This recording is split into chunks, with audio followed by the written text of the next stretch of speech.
Alright, let's make a movement system.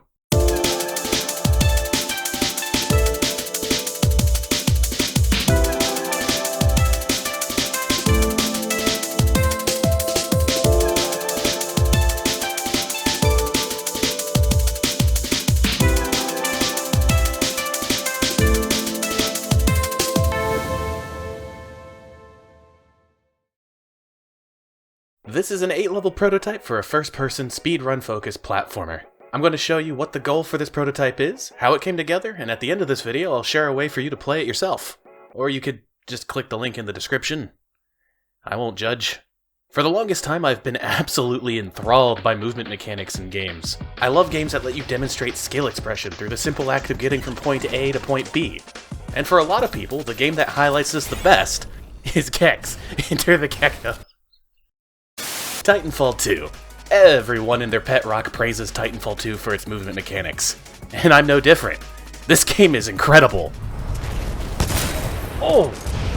The problem is, while nearly everybody agrees this movement system is really good, not a lot of people will see it through to the end.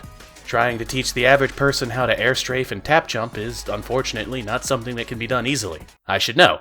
I tried. Twice. This is my attempt to streamline the process of getting into games with advanced movement mechanics, not just Titanfall. The goal is to make this a gateway drug to movement games, and the first hit's free.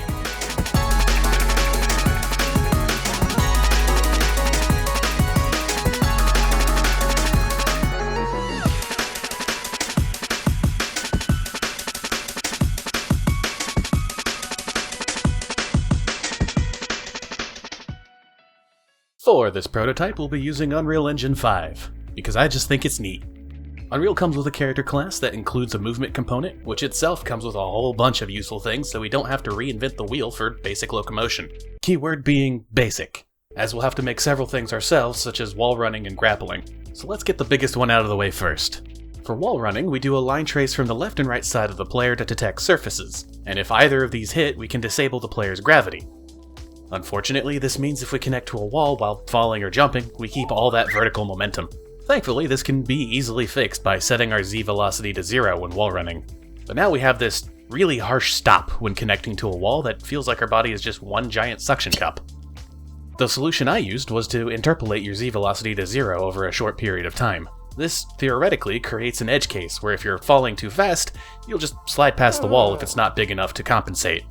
In practice, I haven't been able to replicate this edge case in a way that feels unfair, so I won't tell if you don't. Next, we need to make sure that you stay on the wall even if it curves away from you. The line traces we did at the start can do more than just detect if we hit a wall or not. They can also return that wall's normal, which is the direction the surface is pointing. Once we have that information, we can take the normal direction and flip it, pointing it back towards the wall. All we have to do from here is apply force to the player towards that direction. And this lets us stick to walls even when they curve. But what do we do if the player wants to get off the wall? We're kinda just stuck here. Thankfully, jumping off the wall is pretty easy, since we can use the wall's normal direction and the player's forward direction to calculate the jump angle. We can also add a force upwards, so it actually feels like a jump instead of like you're being yoinked off the wall. And that's pretty much it for the wall run mechanic. Time to tackle the next thing on our list. Dear game developers, please put physics-based grappling hooks in your games. And no, I won't stop watching you from the window until you do. Thank you. My grappling hook has been split into two mechanics. It's a tool you can use to swing from one platform to another, that also lets you reel yourself in. Though we'll get into the reeling part later, for now let's focus on getting the swing working. Like with wall running, when the player wants to grapple something, we fire a line trace, though this time it's from the center point of the camera so it lines up with your crosshair. We mark the hit location of the line trace as the hook point, and then we cast a few spells from our Tome of Algebra to properly apply force to the player that simulates a swinging motion. We're basically determining if the player's velocity is pointed towards the hook point, as in the player is getting closer to that point in space. If that happens, we don't apply any force, because if we did, our grappling hook would feel more like a pole vault by keeping us exactly the same distance away from the hook point no matter what. If our velocity is moving away from the hook point, the force is applied and the swinging motion is achieved. That covers the act of swinging on a grappling hook, but what about reeling yourself in like I mentioned earlier? As far as the math is concerned, I'm basically just propelling you towards the hook point at a high speed. That's simple enough, but comes with a few gameplay implications that need to be designed around. For example, the speed you get from reeling in is absurd. Fun, but completely broken. To fix this, I added these little canisters on certain maps that give you fuel to use the reel ability. Not all maps have these, but the ones that do let you pull some crazy moves, especially combined with crouch sliding. Speaking of which, when it comes to these kinds of games, something I've learned is it's best to give the player something to do no matter if they're in the air, on the wall, or on the ground. Some kind of input or decision making needs to be happening at all times for this to feel satisfying. With wall running and grappling, I have 2 of the 3 scenarios covered, so let's give the player something to do if they're just walking forward on a flat surface. Initially, I set it up so crouching would just disable your friction altogether, letting you keep your speed gain from other sources. The problem with this approach is there's no reason for you to not press the crouch button at all times, which is also the reason why I didn't put any kind of sprint mechanic in this prototype. Why have a mechanic that's just one button press you hold down the entire time while you're playing? The solution I came up with after some playtesting was to add a short period of time before or after landing where if you hit the crouch key, you'll be given a small speed boost. Effectively introducing a bunny hop mechanic to the game since now you have to time these inputs with landing on the ground. I'm honestly kind of proud of this mechanic, and the people who've playtested it said this feels pretty good. So I'm interested to see if this fits the goal of being a streamlined movement mechanic, or if it's asking too much of the player. If you play this prototype, let me know in the comments what you thought of it. I'm interested in how the public feels about this for a potential future game. That about covers the movement mechanics for this prototype. Let's design some levels. At its core, this is a speedrunning game, and the level design needs to reflect that. And in my opinion, one of the best games that tackle level design in the context of speedrunning is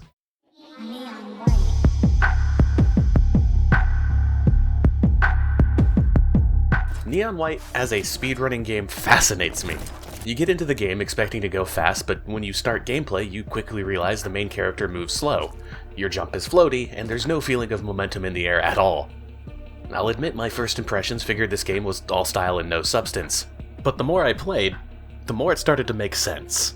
Neon White deliberately does not give you Titanfall levels of movement.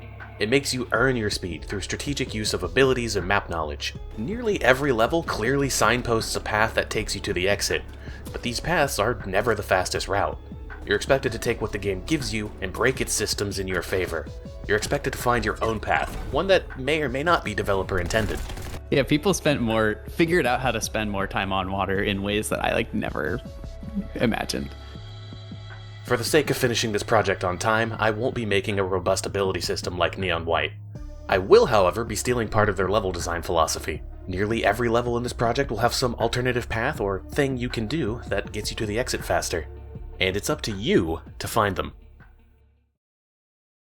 Okay, let's wrap this up with a lightning round. For the music used in the game, I spent a little money on this pack by Lufus. This guy.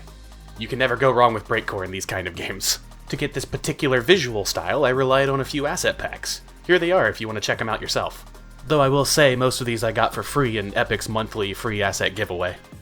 I added these little question marks to act as the game's tutorial. Running into them will give you advice for the current level you're on. They're positioned in a way where you'll always run into them during normal play, which means if you've already learned everything and are just trying for better times, they can get annoying by constantly flashing text on screen whenever you pass by. To fix this, I added a simple toggle in the options menu that can get rid of the tutorial messages. I got tired of the main character being the gamedev special, Abin, and recreated an older character of mine in Blender. I call her Emmy, and you'll likely be seeing her in future projects. There's one last thing this prototype needs before I can call it finished. Each level has a challenge time, so I need to reward the player with something if they can beat it. So for each level, if you beat the challenge time, you'll be rewarded with a picture of my dog, Mason. Look at him! He's a good boy. And the prototype is finished. There's a link in the description to the itch.io page if you want to check it out yourself, and if you do play it, leave a comment on the itch page or on this video with your thoughts and feedback. I'd love to make something like this a full game in the future. But until then, thank you so much for watching.